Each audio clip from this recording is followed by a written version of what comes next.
तो भारतीय अर्थव्यवस्था की यात्रा हमारी चल रही है। उस यात्रा में आज हमने देखा अभी तक कि भारतीय अर्थव्यवस्था के हालात क्यों हैं, क्यों इंडियन इकोनॉमी आज जो मैंने पूरा स्वरूप आपको दिखाया कि भारतीय अर्थव्यवस्था में बेरोजगारी है, अत्यधिक दरिद्रता है ना, ये सब कुछ है। ऐसा नहीं है कि इम्प्रूवमेंट नहीं हुआ, लेकिन अब मैं एक बार ये हमें चर्चा करनी कि ये हालत बनाई किसने, यानी ब्रिटिश काल में भारतीय अर्थव्यवस्था कैसी हो गई, कौन था इसके लिए जिम्मेदार, ब्रिटेन का क्या योगदान रहा, 200 साल का शासन उनका जो रहा, जो ब्रिटेन औपनिवेशीकरण रहा, उसका क्या भारतीय अर्थव्यवस्था में। तो लिख लीजिए ब्रिटिश काल में भारतीय अर्थव्यवस्था, ये हेडिंग है, ब्रिटिश काल में भारतीय अर्थव्यवस्था। लेकिन जब हम ब्रिटिश काल में भारतीय अर्थव्यवस्था पढ़ते हैं तो हम ये भी जानना हमें चाहिए कि ब्रिटिश के आने से पहले भारतीय अर्थव्यवस्था कैसी थी, ये भी जानना चाहिए कि नहीं चाहिए। ऐसे थोड़ा ना आरोप लगा सकते हैं आप कि ब्रिटिशर्स आके आपकी अर्थव्यवस्था खराब कर गए। जैसे मैं आपको ये बात बोलता हूँ ना कि भारत सरकार कह रही है कि किसानों की आय दुगना कर देंगे, किसानों की आय दुगना कर देंगे, तो पहले ये तो बताओ कि किसानों की आय है कितनी। यदि ये बता दोगे कि किसानों की आय इतने रुपए हैं तो हम जान जाएंगे कि 2022 में दुगनी हो जाएगी। तो वैसे ही हम हमेशा ये कहते हैं कि अंग्रेजों ने हमारी अर्थव्यवस्था को चौपट कर दिया, तो पहले ये तो पता होना चाहिए कि हमारी अर्थव्यवस्था थी कैसी, तो चौपट किया ना।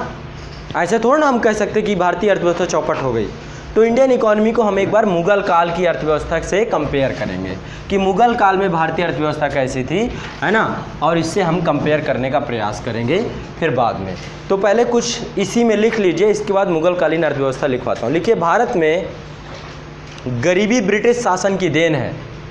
भारत में गरीबी ब्रिटिश शासन की देन है। एक बहुत बड़ा आरोप हमने लगा दिया। आपके पास पेन कागज़ नहीं है, इनको कोई वाइट शीट हो तो प्रोवाइड कराई जाए, एक पेन दिया जाए। मिल जाएगी, अभी मिल जाएगी, मिल गई, यहाँ पर है, यहाँ से ले लीजिए आप। नेक्स्ट, भारत लगभग 200 वर्षों तक के अंग्रेजों का गुलाम रहा। भारत लगभग 200 वर्षों तक अंग्रेजों का गुलाम रहा तथा ब्रिटिश शासन की जंजीरों में जकड़ा रहा।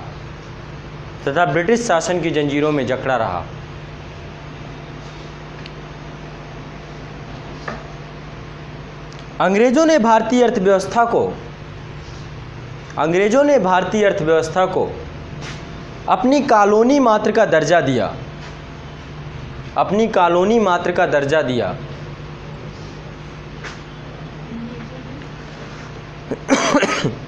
अंग्रेजों ने भारतीय अर्थव्यवस्था को अपनी कॉलोनी मात्र का दर्जा दिया और सभी संभव तरीकों से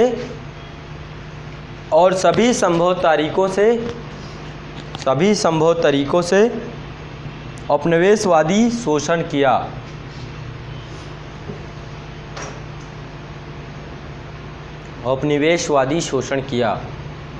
और सभी संभव तरीकों से औपनिवेशवादी शोषण किया।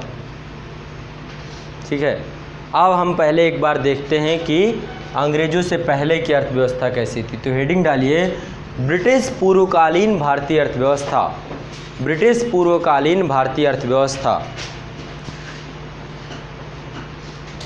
बताइए कैसी थी हमारी अर्थव्यवस्था। इतिहास पढ़ा है आप लोगों ने, इतिहास पढ़ा है, सुना है सिंधु घाटी सभ्यता का नाम, है ना। बोलते थे कि वो सभ्यता विश्व की जितनी भी समकालीन सभ्यता थी सिंधु, मैं अभी थोड़ा ग्लिम्स दे रहा हूँ, अभी ऐसे ही ज़्यादा हम लोग डिटेल नहीं देखेंगे, लेकिन अभी ये बात समझने का प्रयास कीजिए। सबसे पहले आपको, चलो यहीं पे छोटा सा मोटा सा अध्ययन हो जाए इतिहास का भी। सबसे पहले आपकी इंडस वैली सिविलाइजेशन थी।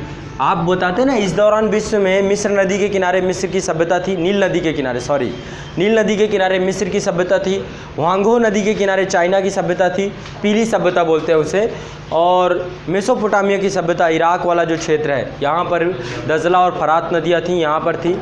तो विश्व की सभी समकालीन सभ्यताओं में सिंधु घाटी सभ्यता सबसे नगरीकृत सभ्यता रही है। ठीक है, कालांतर में वैदिक इरा में भी हमारे यहाँ ग्रामीण अर्थव्यवस्था जरूर विकसित हुई, पशुपालन जरूर विकसित हुआ, लेकिन हमारी अर्थव्यवस्था तब भी बहुत बेहतर थी। ठीक है, तो वैदिक काल में भी बहुत बढ़िया रही। इसके बाद आप आगे आएंगे तो महाजनपद काल में द्वितीय नगरीकरण हुआ, लोहे का आविष्कार हुआ, है ना। तो महाजनपद काल में भी हमारी अर्थव्यवस्था बहुत अच्छी रही। मौर्यन काल की तो बात ही मत कीजिए। मौर्यन काल में देखिए डेवलपमेंट कितने बड़े स्तर का हुआ।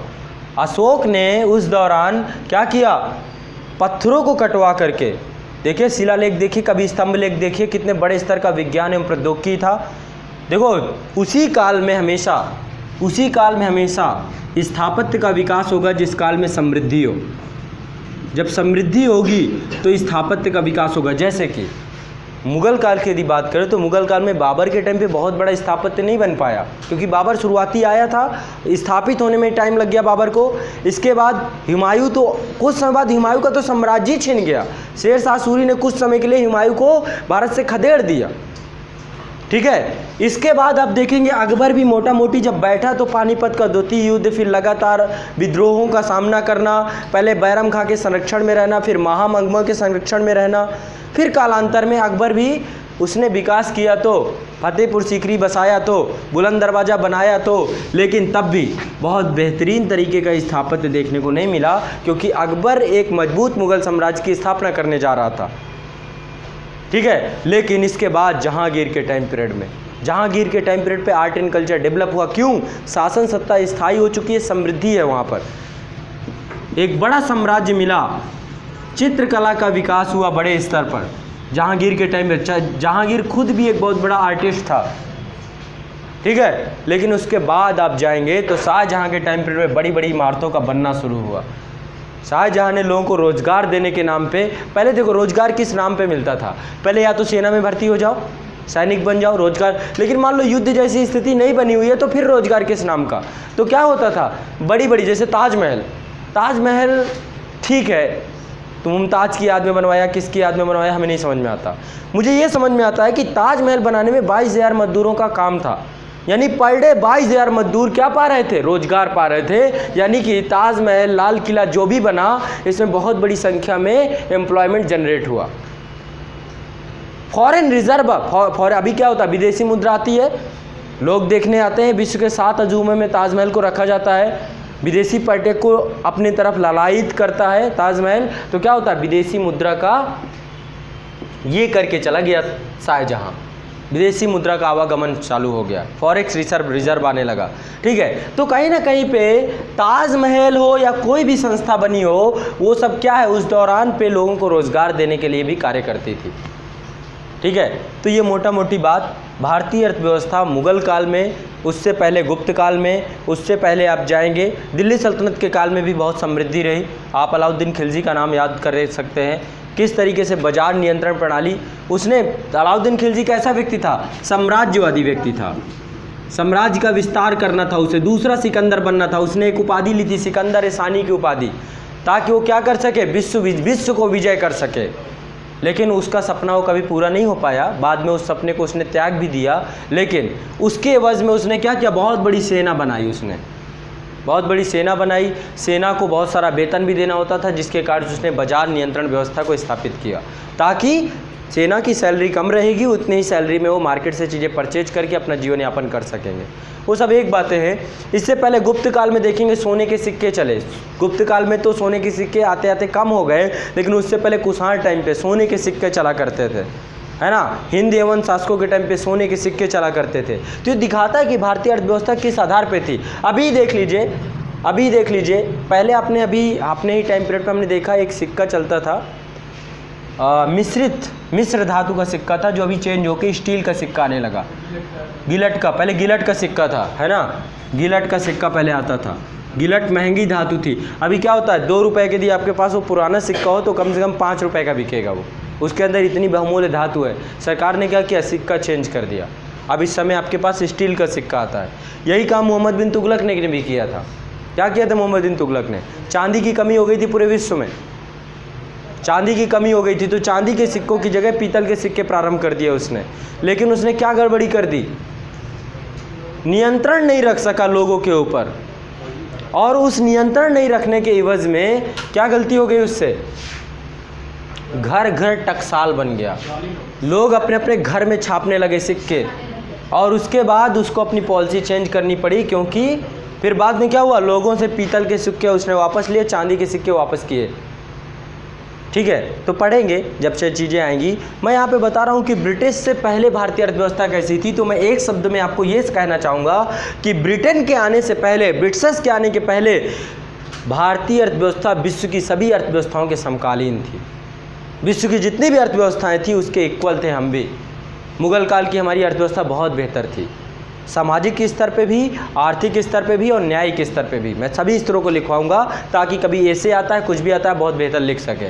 लिख लीजिए, लिखिए अंग्रेजों के आगमन से पूर्व, अंग्रेजों के भारत आगमन से पूर्व, ये लिखिए अंग्रेजों के भारत आगमन से पूर्व भारतीय अर्थव्यवस्था विश्व की अन्य राष्ट्रों की अर्थव्यवस्था के समान ही थी। भारतीय अर्थव्यवस्था विश्व के अन्य राष्ट्रों की अर्थव्यवस्था के समान ही थी। प्राचीन भारत के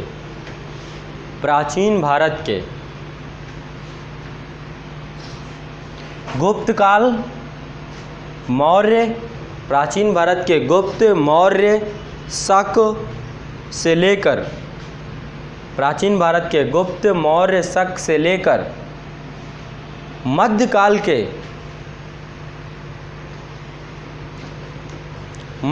के गुलाम वंश, खिलजी वंश, मुगल वंश तक भारतीय अर्थव्यवस्था ने कई स्वर्णिम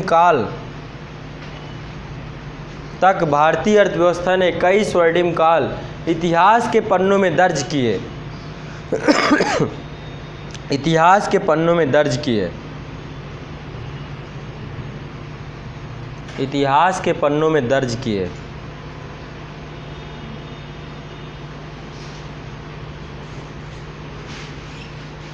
इन समयावधियों में, इन समयावधि यानी इस समय काल में, इन समयावधियों में प्रायः गाँव में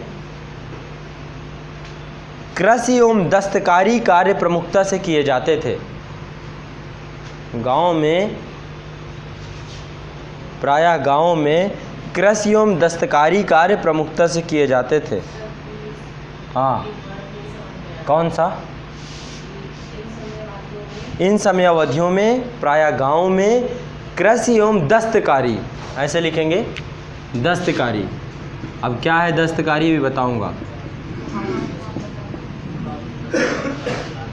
हैंडीक्राफ्ट है ना, दस्तकारी कार्य प्रमुखता से किए जाते थे। जबकि शहर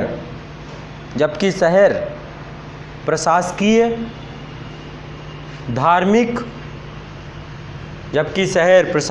धार्मिक, व वाणिज्यिक केंद्रों के रूप में विद्यमान थे। वाणिज्यिक केंद्रों के रूप में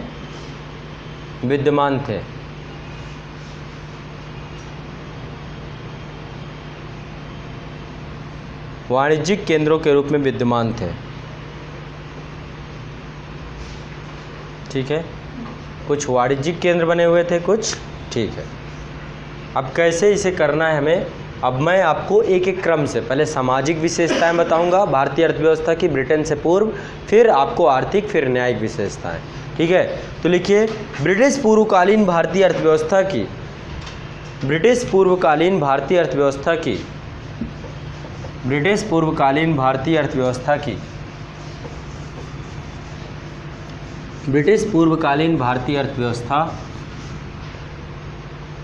प्रमुख विशेषताओं को निम्न प्रकार से वर्गीकृत किया जा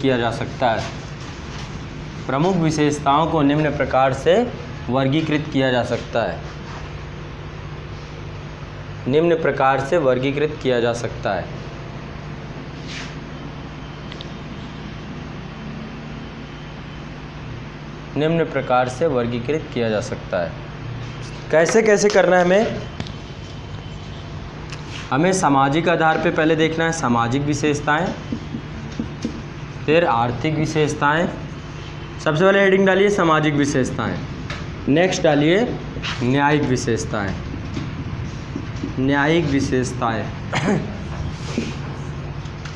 सबसे पहले डालिए सामाजिक विशेषताएं। सामाजिक विशेषताएं। ब्रिटिश पूर्व भारतीय अर्थव्यवस्था की प्रगति ग्रामीण थी। ब्रिटिश पूर्व भारतीय अर्थव्यवस्था की प्रगति ग्रामीण थी, ग्रामीण अर्थव्यवस्था थी हमारी। ब्रिटिश पूर्व भारतीय अर्थव्यवस्था की प्रगति ग्रामीण थी, प्रगति ग्रामीण थी। अर्थात देश की 90% से अधिक जनसंख्या गांवों में निवास करती थी। अर्थात देश की 90% से अधिक जनसंख्या गांवों में निवास करती थी।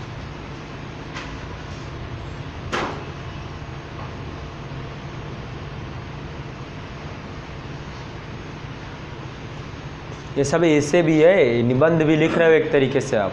ये सब पॉइंट जो हैं आप निबंध में यूज करोगे जब आगे चल के अर्थव्यवस्था से कोई ऐसे आता है, मैं दिखवाऊंगा भी। आज हो सकता है पिछले साल के क्वेश्चन भी यूपीएससी में जो आए हुए हैं, ठीक है। अभी हमारे पास पीसीएस के क्वेश्चन नहीं है, यूपीएससी के क्वेश्चन है। तो आज से मैं क्वेश्चन भी लेके चलूँगा, जो मैं पढ़ाता जा रहा हूँ उनके क्वेश्चन भी आपको दिखाता चलूँगा कि देखो ऐसे ऐसे प्रश्न आ रहे हैं, ठीक है। ये भी काम आपको चेहरा दिखाते हुए चलना है कि आप जो पढ़ रहे हैं सही दिशा में चल रहे हैं कि नहीं चल रहे हैं, आप लिख पाएंगे कि नहीं लिख पाएंगे। और आने वाले समय में आपका टेस्ट भी है। कब है? 10 तारीख को। 10 को है? हाँ, कल ही है। तो आज तैयार, जितना पढ़ाया है उसके 5 क्वेश्चन उस दिन कल ही पूछे जाएंगे आपके। और कल ज़्यादा लंबी क्लास चलेगी क्योंकि टेस्ट भी है तो क्लास भी है, दोनों है। तो टेस्ट वाले समय को हम लोग बीच में खाना पीना वाला टाइम आपको नहीं मिलेगा, लगातार बैठना पड़ेगा 6-7 घंटे।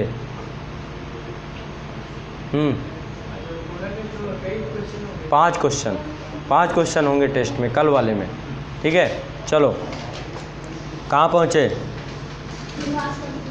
हाँ, निवास। हाँ, जनसंख्या ग्रामीण क्षेत्रों में निवास करती, गाँव में निवास करती थी। नेक्स्ट आगे, यहाँ कृषि एवं दस्तकारी के कार्यों को प्रमुखता से किया जाता था। यहाँ कृषि एवं दस्तकारी के कार्यों को प्रमुखता से किया जाता था तथा गांव आत्मनिर्भर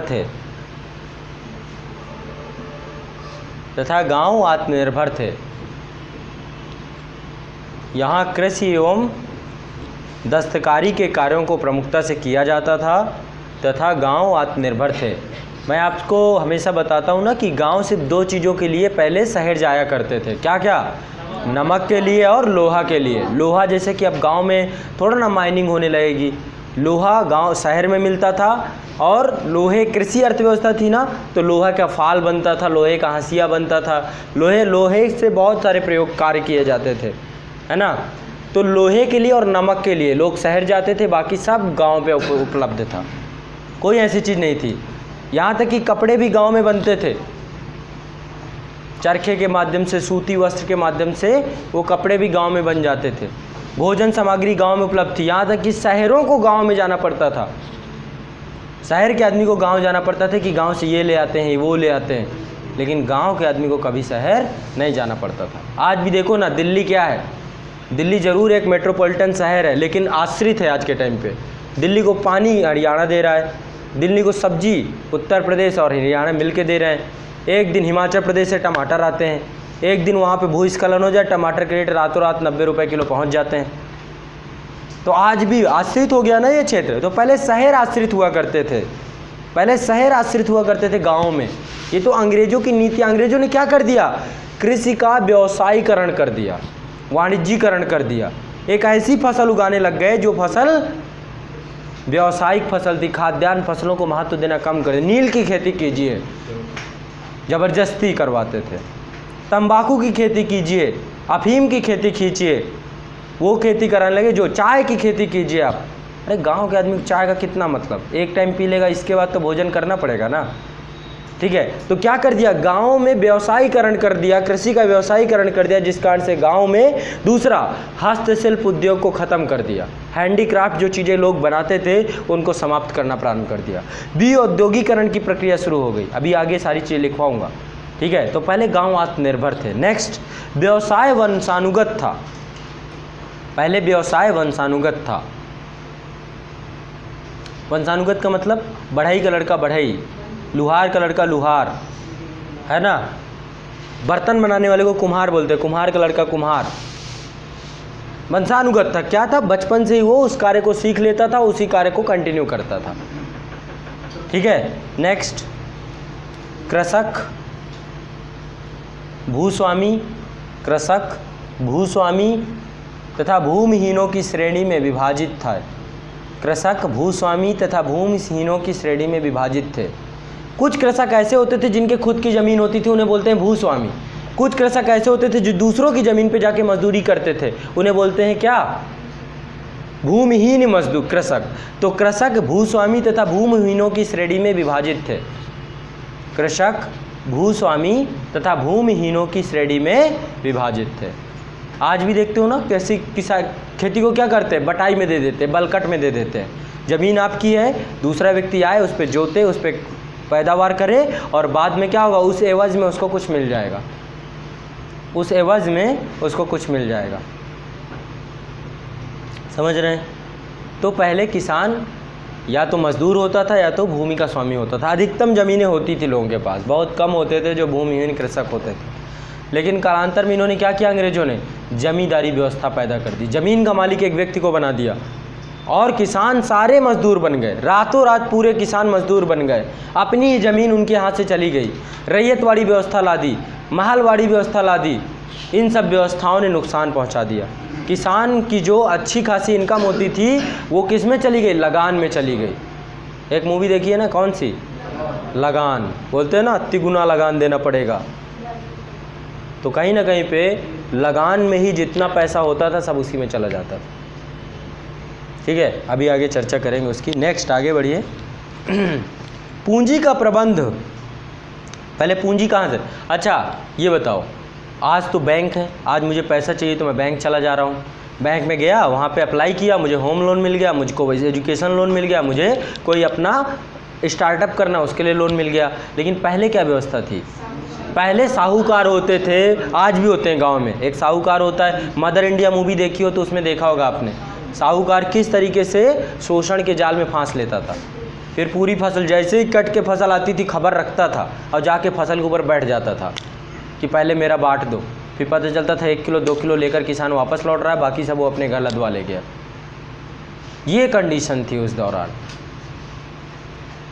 ठीक है, तो कर्ज के फांस में किसान फंस जाता था, लगान के चक्कर में। लगान देने के लिए भी कर्ज लेना पड़ता था पूंजीपति से, अंग्रेजों के टाइम। इससे पहले नहीं होता था। उससे पहले कितना लगान था, मुगल काल में यदि 1/6वां हिस्सा लगान हुआ करता था, कोई बहुत बड़ी रकम थोड़ी ना होती थी। सबसे ज़्यादा लगान अच्छा किस और किस शासक के टाइम पीरियड पर, कोई बताएगा? दिल्ली सल्तनत के टाइम पीरियड पे 1-2 शासक थे जिन्होंने सबसे ज़्यादा लगान लिया। 2 शासक थे, एक था अलाउद्दीन खिलजी, इसने 1/2 लिया, 50% लगान लिया इसने कुछ मामलों पे, और दूसरा मोहम्मद बिन तुगलक, इसने भी लगान 1/2 लिया। यानी कि पूरी फसल का आधा मेरा आधा तुम्हारा। 1/6 बहुत ही आम दर्जे की लगान थी, बहुत ज़्यादा लगान नहीं थी ये, बहुत आसानी से इस लगान को आप भरपाई कर सकते हैं। ठीक है, लेकिन अंग्रेज़ों के टाइम पीरियड पे लगान बहुत ज़्यादा हो गई थी। नेक्स्ट, पूंजी का प्रबंध मुख्य रूप से गांव के जमींदार, महाजन या उच्च ब्याज दरों पर लिया जाता था।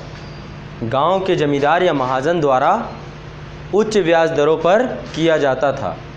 पहले ये भी एक बिजनेस था, आपके पास थोड़ा सा पैसा हो जाए, ब्याज पे घुमाना चालू कर दो, 2 लठैठ रख लो ताकि वसूली करते रहे।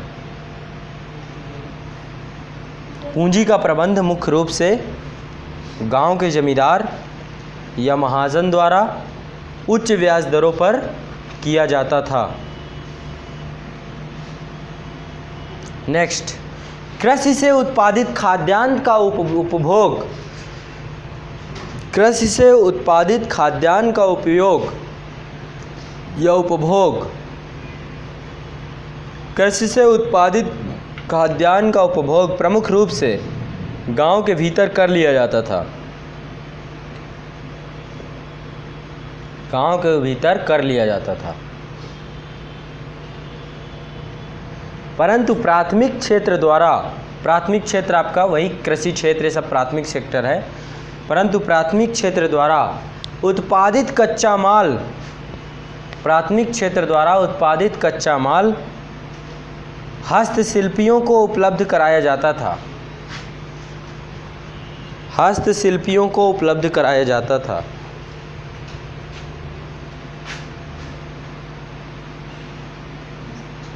हस्तशिल्पियों को उपलब्ध कराया जाता था। हैंडीक्राफ्ट मेड जो वस्तुएं बनाते थे, जो उनके व्यवसाय को आधार प्रदान करता था, जो उनके व्यवसाय को आधार प्रदान करता था। नेक्स्ट, आर्थिक विशेषताएं। ब्रिटिश से पहले की जितनी भी अर्थव्यवस्था थी उसकी आर्थिक विशेषताएं, ठीक है, जो उनके व्यवसाय को आधार प्रदान करता था। इसके बाद आपको लिखना है आर्थिक विशेषताएं।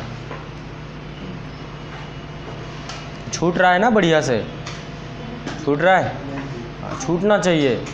शुरुआती लक्षण है कि हमारी स्पीड कमज़ोर है ना, खूब छूटेगा, छूटने दीजिए। कुछ तो कुर्बानियाँ देनी ही पड़ेंगी, है ना, शहादत में कुछ लोग तो कुर्बान होते ही हैं। नेक्स्ट, आर्थिक विशेषताएं लिखिए। एक और जहां कृषि निश्चित रूप से आर्थिक गतिविधि में सबसे महत्वपूर्ण भूमिका निभाती थी, एक और जहां कृषि निश्चित रूप से, एक और जहां कृषि निश्चित रूप से आर्थिक गतिविधियों में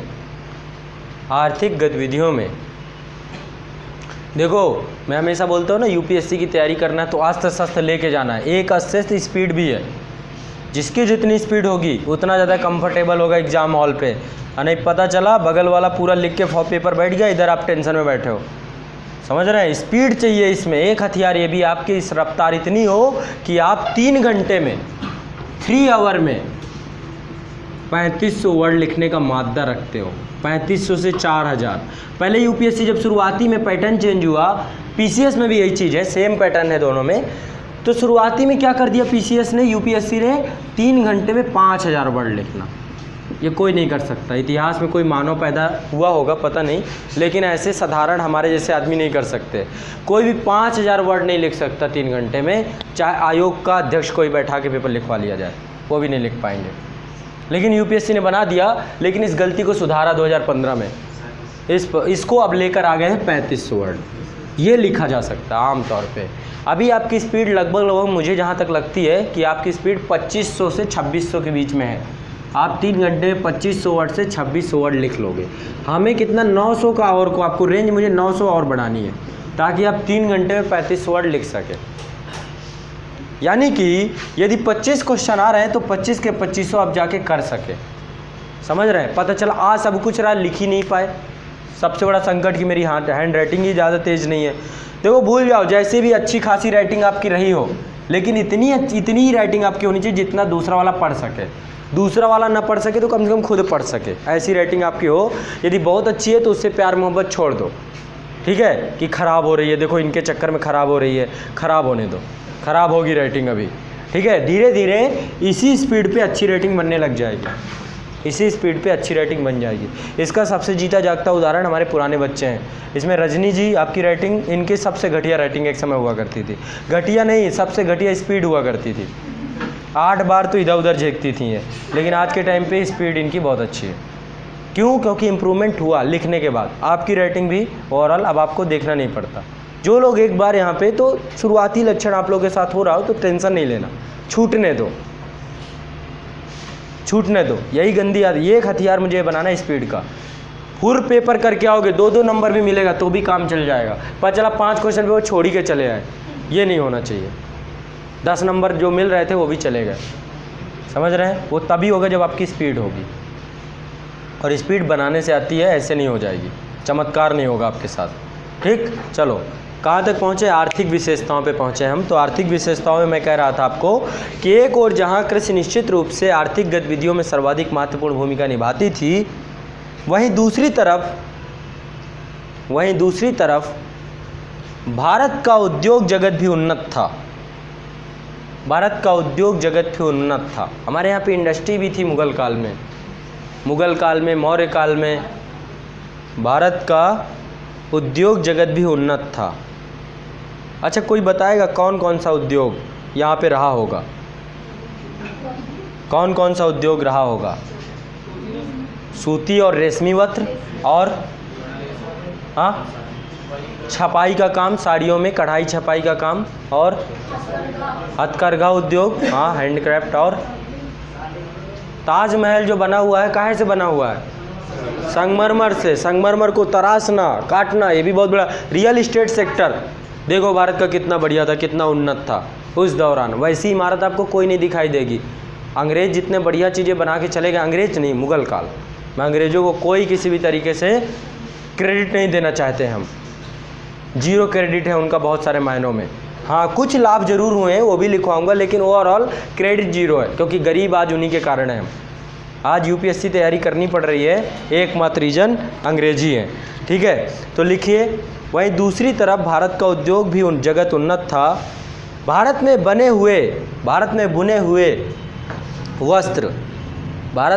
हुए वस्त्र रेशमी, सूती तथा मलमल। भारत में बुने हुए वस्त्र रेशमी, सूती तथा मलमल विश्व में सर्वोत्तम कोटि के उत्पाद माने जाते थे। विश्व में सर्वोत्तम कोटि के उत्पाद माने जाते थे।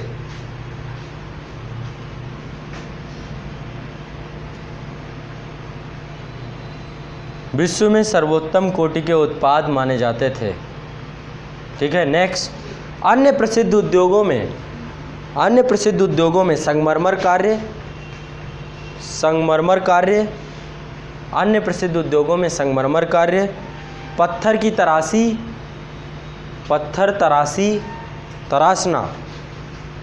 तराशी, लकड़ी पर नक्काशी, मसाले तथा सोने चांदी के आभूषण प्रमुख थे। मसाले एवं सोने चांदी के आभूषण प्रमुख थे।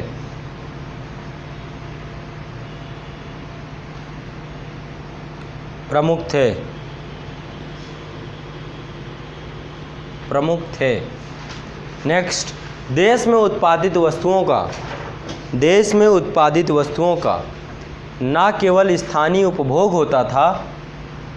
देश में उत्पादित वस्तुओं का न केवल स्थानीय उपभोग होता था, वरन उनका निर्यात भी किया जाता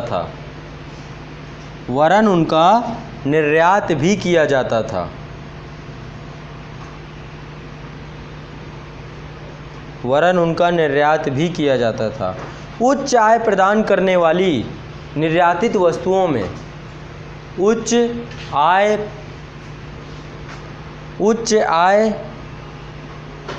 प्राप्त करने वाली निर्यातित वस्तुओं में मसाले, नील, अफीम, कपास, रेशम तथा सोरा शामिल थे।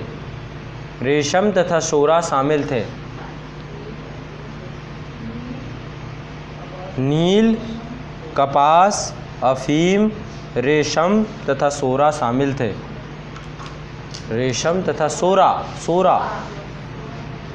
सोरा नहीं जानते? बहुत बढ़िया। कौन जानता है सोरा क्या होता है? क्या बनता है? जूट।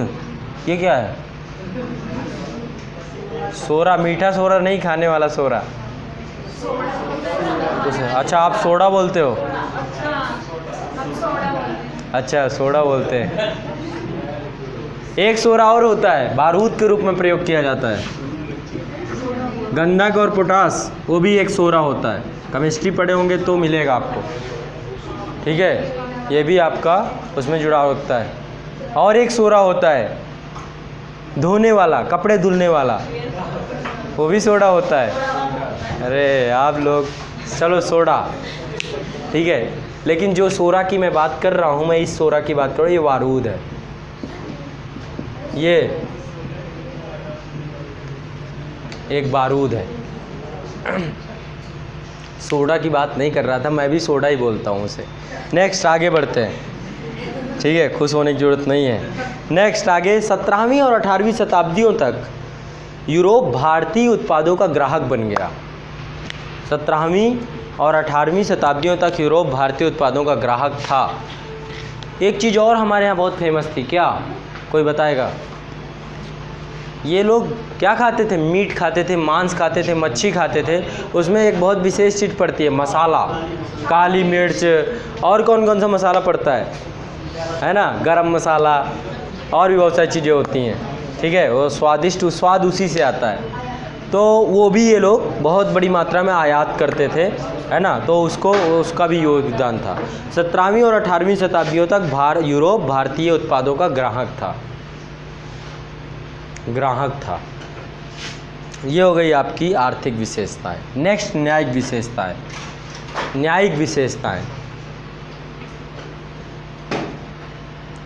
विशेषताएं। प्रायः प्रत्येक गांव की अपनी पंचायत थी। उस दौरान जब ब्रिटेन नहीं आया था भारत में, तो प्रायः प्रत्येक गांव की अपनी पंचायत होती थी, जो ग्रामीण विवादों व झगड़ों का निपटारा करती थी।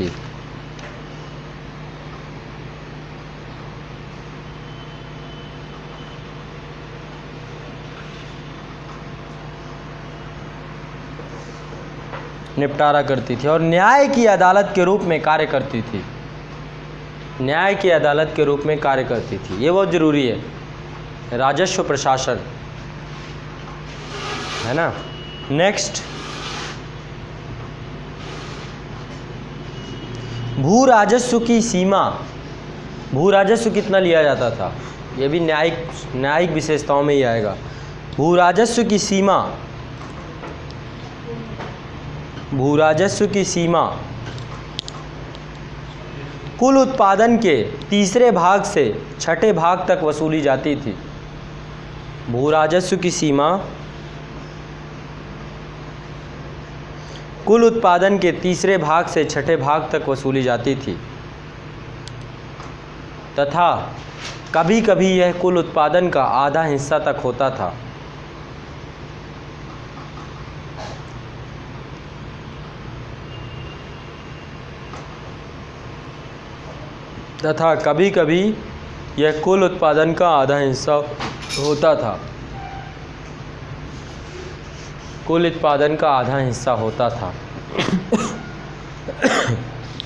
एक 1918 में एक कमीशन बनाया गया था। उस कमीशन की कुछ बातें हैं जो लिख लीजिए। एक कमीशन बना था जिसका नाम है औद्योगिक आयोग। 1918 में बनाया गया था और उसने इस बारे में काफ़ी कुछ कहा था, तो लिख लीजिए। औद्योगिक आयोग 1918 के अनुसार, हाँ ये बहुत टेक्निकल चीज़ है, लिखेंगे तो एग्जामिनर खुश हो जाएगा। औद्योगिक आयोग 1918 के अनुसार